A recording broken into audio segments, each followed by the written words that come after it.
तो hi friends, इस वाले वीडियो में हम लोग पढ़ने वाले हैं differential equation for simple harmonic motion and it's general solution. हम लोग इसमें क्या करेंगे, ड्राइव करेंगे सिंपल हार्मोनिक मोशन के लिए डिफरेंशियल इक्वेशन, और उसके हम लोग साथ में सॉल्यूशन भी हम लोग फाइंड करेंगे। तो सबसे पहले हम लोग जान लेते हैं कि ये होता क्या है। सबसे पहले ये जो एसएचएम है वो होता क्या है। तो it is a type of motion, और बेटर कहे तो ऑस्किलेटरी मोशन। इट मींस तो पार्टिकल का acceleration and forces are directly proportional to the displacement from mean location to each point. यानी कि ये एक तरह का ऑस्किलेटरी मोशन हुआ एसएचएम, जैसे लाइक एक पार्टिकल। तो एक टू एंड फ्रो मोशन हुआ। इसमें क्या होता है, जो इसमें फोर्स होता है वो डायरेक्टली प्रोपोर्शनल होता है। क्या होता है, इसका डिस्प्लेसमेंट ये जितनी दूरी पे है from the location of mean point, तो सबसे ज्यादा फोर्स इस जगह लगेगा, उससे कम उससे कम उससे कम, वैसी तरह इधर से उससे कम उससे कम उससे कम, यानी इसके जितना पास आएगा उतना कम इस पे फोर्स लग रहा होगा। 1 सेकेंड ओनली। तो इसी को हम लोग क्या कहते हैं, सिंपल हार्मोनिक मोशन। ये टू एंड फ्रो मोशन हो गया, ऑस्किलेटरी मोशन हो गया। मीन पॉइंट से जितना दूरी जाएंगे उतना ज्यादा रिटर्निंग फोर्स लग रहा होगा। तो इसे में रब करके हम लोग क्या करते हैं, हमारा जो मेजर काम है डिफरेंशियल इक्वेशन को एसएचएम निकालना, तो वो हम लोग करना स्टार्ट करते हैं। तो और सबसे पहले हम लोग एक पार्टिकल ले लेते हैं, कुछ भी ले लेते हैं, पी ले लेते हैं, जैसे पार्टिकल पी। तो क्या करेगा, ये इसका ये वाला एक्सट्रीम पॉइंट हो गया, और ये पार्टिकल का एक्सट्रीम पॉइंट हो गया। और ये क्या कर रहा है, ये मोशन कर रहा है, जैसे ये ऐसे कर रहे थे इधर। ये पार्टिकल क्या कर रहा है, ऐसे ऐसे from this extreme to mean then extreme to mean then extreme, ये कर रहा है। तो सबसे पहले हम लोग को पता है कि, और ये एक स्प्रिंग हो गया, ठीक। तो हमें पता है कि स्प्रिंग पे जो अप्लाइड फोर्स होता है वो क्या होता है, F equal to minus K x. तो हम लोग यहाँ पे ले लेते हैं इसको सिंपल, इसी को हम लोग क्या कहते हैं, सिंपल हार्मोनिक मोशन। इसमें क्या होता है कि जो एक पार्टिकल का जो इसमें एसएचएम में होता है कि ये जो मीन पॉइंट से जो पार्टिकल पे जो ये या जो भी ये होता है ऑब्जेक्ट, उस पर जो फोर्स लग रहा होता है वो डायरेक्टली प्रोपोर्शनल होता है मीन पोजीशन से उसके डिस्टेंस के। ऐसे जो मोशन हो रहे होते हैं उन्हें हम लोग क्या कहते हैं, सिंपल हार्मोनिक मोशन। तो इसके लिए अब हम लोग क्या करेंगे, हम लोग को इसमें वीडियो में क्या करना है, डिफरेंशियल इक्वेशन निकालना फॉर एसएचएम। तो सबसे पहले हम लोग क्या कर लेते हैं, पार्टिकल मान लेते हैं पी, और ये एक्सट्रीम पोजीशन हो गया, ये इधर एक्सट्रीम पोजीशन हो गया, ये इसका मीन पोजीशन। हम लोग यहाँ से हम लोग को पता है कि एक स्प्रिंग का क्या होता है, F equal to minus K x हम लोग होता है स्प्रिंग के लिए फोर्स अप्लाइड। यहाँ से हम लोग लिख सकते हैं F equal to minus K x. और हम लोग को ये भी पता है कि F इक्वल टू क्या होता है, minus F equal to M में भी होता है। ओके, तो यहाँ से हम लोग क्या लिख सकते हैं, तो हम लोग इसको कंबाइन करेंगे तो क्या होगा, के एक्स इक्वल टू एम में हम लोग यहाँ से लिख सकते हैं ए इक्वल टू क्या हो जाएगा, minus K X by M equal to A. Okay, हम लोग को ये भी पता है कि ए इक्वल टू क्या होता है, यहाँ से शुरू हो गया। तो हम लोग एक बात भी पता है, ए को हम लोग कैसे लिख सकते हैं, D square X by D T square भी हम ए को लिख सकते हैं। तो जब हम लोग ये दोनों इक्वेशन को जब हम लोग कंबाइन करेंगे तो हमारे पास आ जाएगा minus K X by M equal to D square X by D T square. तो हम लोग क्या करते हैं, लेट कर लेते हैं, let minus K by M equal to omega का स्क्वायर। तो जब तो यहाँ से हम लोग फिर क्या लिख सकते हैं, माइनस के बाई, तो omega square X equal to D square X by D T square. इसको हम लोग आगे लिख सकते हैं, D square X by D T square minus omega square X equal to 0। Okay, तो एक गलती हो गई, इसको ओमेगा स्क्वायर मानना है, तो यहाँ से माइनस इसको हो जाएगा ना, के बाई एम को ओमेगा स्क्वायर मानना थी, माइनस ओमेगा स्क्वायर एक्स हो जाएगा, यहाँ पे ये प्लस आ जाएगा। तो ये इक्वेशन हमें एक मिलता है, एक डिफरेंशियल इक्वेशन मिलता है। इसको हम लोग क्या करते हैं, D square X by T T square plus omega square X equal to 0। This equation is called differential equation for SHM। तो इसी इक्वेशन को हम लोग क्या करते हैं, this equation is called differential equation for simple harmonic motion. हमें simple harmonic motion का हमने डिफरेंशियल इक्वेशन निकाल लिया, D square x divided by T T square plus omega square. अब हम लोग क्या करेंगे, इसका सॉल्यूशन फाइंड कर रहे होंगे। सबसे पहले हम इसका अपना ये लिख करके अपना एक ऊपर वापस से अपना ऊपर इक्वेशन लिख लेते हैं। इक्वेशन हमें मिलता है D square X by T T square plus omega square X equal to 0। इसे हमने एच कर लिया। अब हम लोग क्या कर रहे हैं, इसका इक्वेशन हमें फाइंड करना है, जिसके लिए हम लोग क्या करेंगे, लेट द सॉल्यूशन बी। हम लोग क्या करते हैं, एक सॉल्यूशन ऐसे जब के लिए डिफरेंशियल इक्वेशन निकाल लिया, तो अब हम लोग क्या करेंगे, इसके लिए सॉल्यूशन फाइंड कर रहे होंगे। तो हम लोग लिखते हैं जैसे, और इसको मान लेते हैं लेट इसका solution X be X equal to C E alpha T. Okay, तो हम लोग अब क्या करेंगे, डिफरेंशिएट एक बार इसको हम लोग मान लेते हैं कि जो सॉल्यूशन इसका जो एक्स का सॉल्यूशन है इस फॉर्म में होगा। तो हम लोग क्या करते हैं, यहाँ पे लेट कर लेते हैं, लेट सॉरी माफ कीजिएगा, इसको differentiate X with respect to time. तो हम लोग क्या हो जाएगा, dx by dt equal to C alpha आगे आ जाएगा, फिर ई अल्फा टी।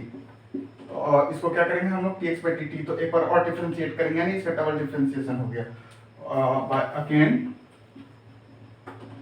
डिफरेंशिएट ऐसे कर देंगे तो क्या हो जाएगा, D square X by T T square. यहाँ से हो जाएगा सी अल्फा, फिर से alpha square e alpha T. Okay, तो हम लोग क्या करेंगे, ये वाला इक्वेशन हो गया, मान लेते ए, इसको मान लेते पी। हम क्या करेंगे,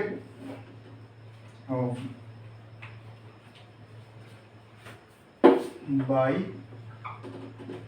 putting A and be in differential equation. तो यहाँ पे हम लोग डाल देते हैं, देखिए हमारे पास क्या हो गया, C alpha square e alpha t plus omega square. Okay, और यहाँ से क्या हम x का डाल सकते हैं, x डाल देंगे C E alpha T equal to 0। अब हम लोग यहाँ कॉमन ले लेते हैं कुछ, तो यहाँ से हम लोग क्या ले लेंगे, सी ई अल्फा टी कॉमन ले लेते हैं, C E alpha T equal to alpha t alpha square plus omega square equal to 0। Record बिजली चली गई है फ्रेंड्स, 2 मिनट बिजली चली गई।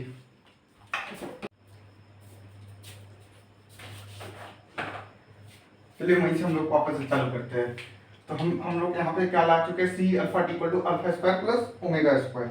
तो हम लोग अब क्या लिख सकते हैं, सी अल्फा टी। तो हम सी अल्फा टी को तो 0 मान नहीं सकते, क्योंकि कर लेंगे तो फिर पूरा सॉल्यूशन ही गलत हो जाएगा ना।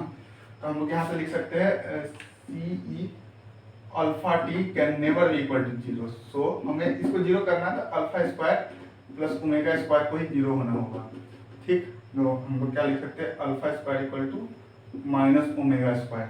तो यहाँ से हम लोग को क्या आ जाएगा, अल्फा का वैल्यू आ जाएगा, सॉरी माफ करना, ओमेगा का वैल्यू आ जाएगा।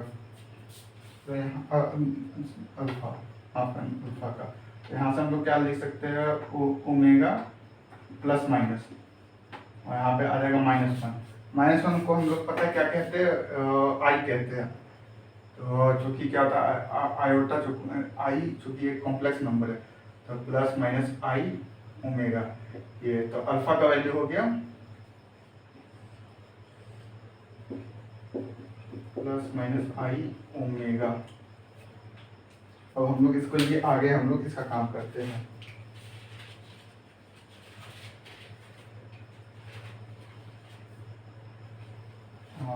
मैं इसको इरेज कर रहा हूँ इस साइड। चलिए अल्फा का वैल्यू हम लोग यहाँ पे निकाल चुके हैं, तो यहाँ से अल्फा इक्वल टू या तो प्लस आई ओमेगा होगा या फिर माइनस आई ओमेगा होगा, माइनस आई ओमेगा। तो अब यहाँ से हम लोग लिख सकते हैं, देखिए तो यहाँ पे हम लोग x देते हैं, x का क्या हो जाएगा सी ई अल्फा हम लोग क्या कर सकते हैं आई ओमेगा टी एंड दूसरा x का वैल्यू होगा, क्योंकि इसका दो आंसर होगा ना, ये डबल ऑर्डर का डिफरेंशिएशन है इस कारण से। तो हम लोग यहाँ पे हमारा फर्स्ट दूसरा आंसर होगा सी ई माइनस ओमेगा टी, ठीक। और हम लोग को ये भी पता, इधर मैं इरेज कर देता हूँ अब।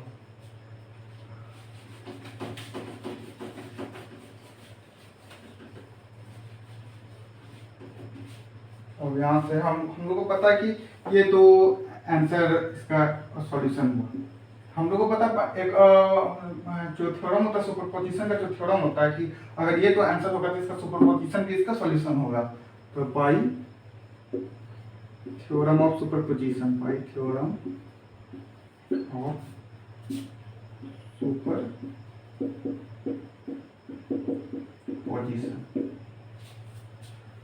क्या होगा x, तो यहाँ से हम लोग लिख सकते हैं कि बड़ा x इक्वल टू, यहाँ पे मैं देख सकता हूँ कि पाई बड़ा x इक्वल टू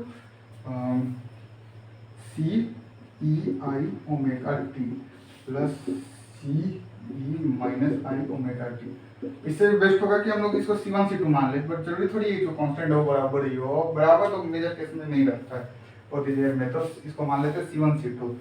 हम लोग को एक चीज पता होना चाहिए कि जो ई आई ओमेगा ई आई थीटा होता है और ई माइनस आई थीटा क्या होता है। ई आई थीटा क्या होता है sine theta plus I cos theta, और ये होता है sine theta minus I cos theta.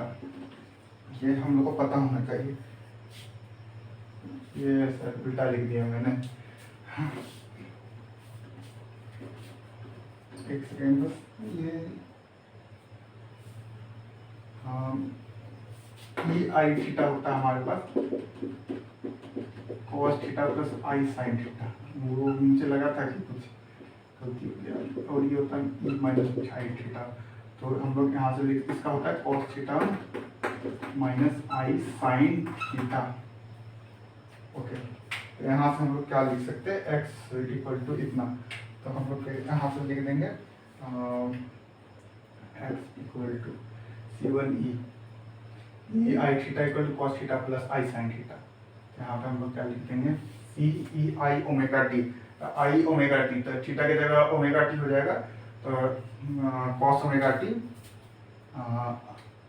cos, यहाँ उससे हम लोग लिख सकते हैं cos ओमेगा टी प्लस आई sine omega T plus C2, और यहाँ से हम लोग लिख सकते हैं e I omega T i theta, तो यहाँ से हम लोग लिख सकते हैं cos omega T minus i sine omega t. Okay, अब हम लोग क्या करेंगे, इसको हम लोग अपना मल्टीप्लाई करके बाहर निकाल लेते हैं, बेस्ट रहेगा अभी। आराम से C1 cos omega T plus i C1 sine omega T plus C2 cos omega t, फिर हम लोग कॉमन लेके देखते हैं आई C2 साइन ओमेगा टी। ये मैं इसको रब कर रहा हूँ, इसका तो काम टोटल हो गया, कहेगा उल्टा कंफ्यूजन ये देगा। ओके, तो यहाँ से हम लोग लिखते हैं, इसको कुछ कॉमन लेते हैं, तो C1 cos ओमेगा टी, ये दोनों में कॉमन आ जाएगा, तो cos ओमेगा टी कॉमन ले लिया मैं, यहाँ से हम लोग लिख सकते हैं C1 प्लस C2। ओके, ये सही है। और हम लोग यहाँ पे कॉमन ले लेते हैं और आई साइन ओमेगा टी प्लस आई साइन ओमेगा टी, हम लोग यहाँ कॉमन ले लेंगे साइन ये इस पे पसीना चला गया। साइन आई साइन ओमेगा टी, यहाँ पे हमारे पास आ जाएगा C1 माइनस C2। तो हम लोग क्या करेंगे, इसको हम लोग क्या कर लेते हैं, C1 माइनस C2, तो इसको हम लोग नोट कर लेते हैं, हमारे काम आएगा बाद में। तो हम लोग क्या करेंगे, ऊपर रब कर रहे हैं, इस साइड भी कर सकते थे, अब छोटा सा ही काम है। इससे मैं इसे रब कर देता हूँ, यहाँ पे हम लोग सुपरपोजिशन का थ्योरम लिखे हुए हैं कि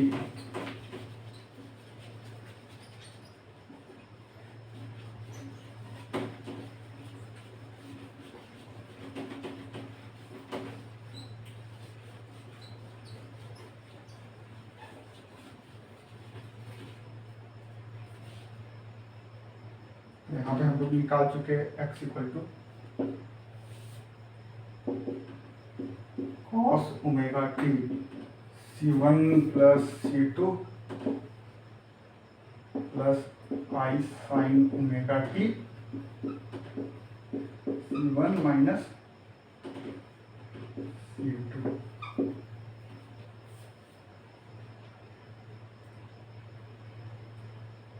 यहाँ पे हम लोग क्या लिख सकते हैं, X and let C1 plus C2 equal to sine phi.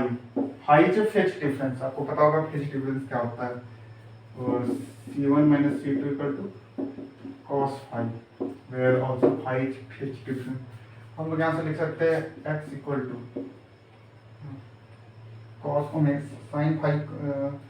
Sign phi cos omega T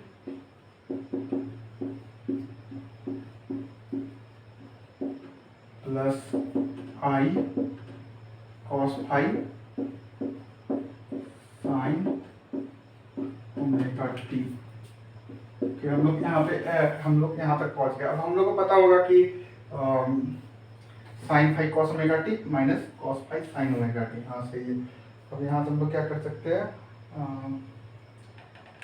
एक फिर छूट गया, एम्पलीट्यूड हम लोग लगाना भूल गए फिर से।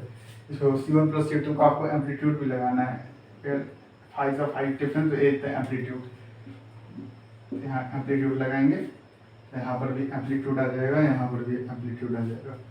ओके, अब हम लोग फोकस करना है कि अब लास्ट में हम लोग ए,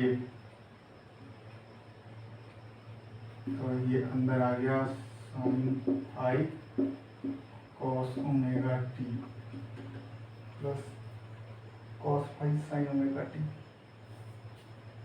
तो यहाँ पे plus cos phi sine omega t. Okay, यहाँ से हम लोग लिख सकते हैं ए क्या हो गया, साइन ए साइन बी प्लस कॉस ए कॉस साइन बी।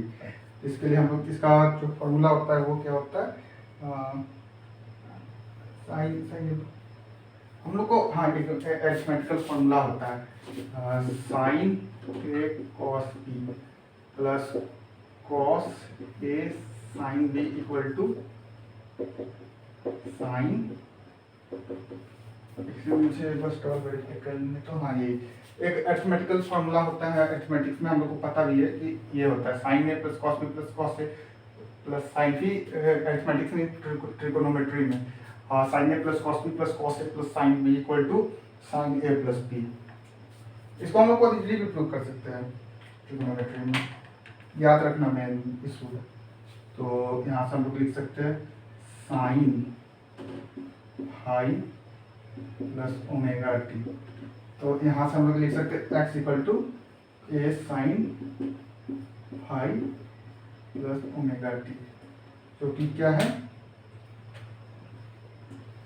चूंकि इसका सॉल्यूशन आ गया आखिरी सॉल्यूशन, तो this is the required solution for differential equation, this is the required solution for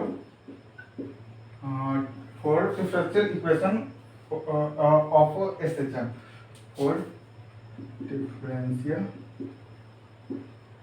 equation for SHM। हम लोग इस वीडियो में हम लोग क्या क्या किए, सबसे पहले ये कर लेते हैं। ये क्या हो गया, ये हम लोग क्या किए, सबसे पहले हम लोग क्या किए थे, ये चला इक्वेशन जो है एसएचएम के लिए इक्वेशन है, सबसे पहले हम लोग ये डिराइव किए।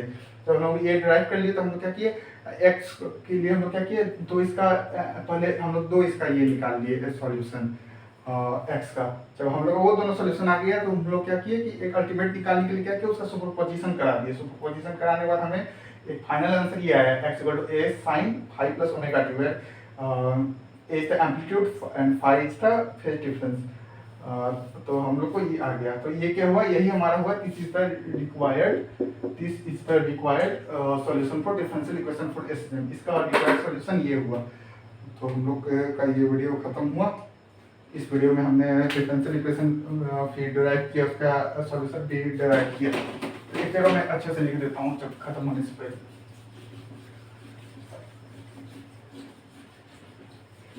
तो क्या हो गया, D square X by T T square plus omega square X equal to 0।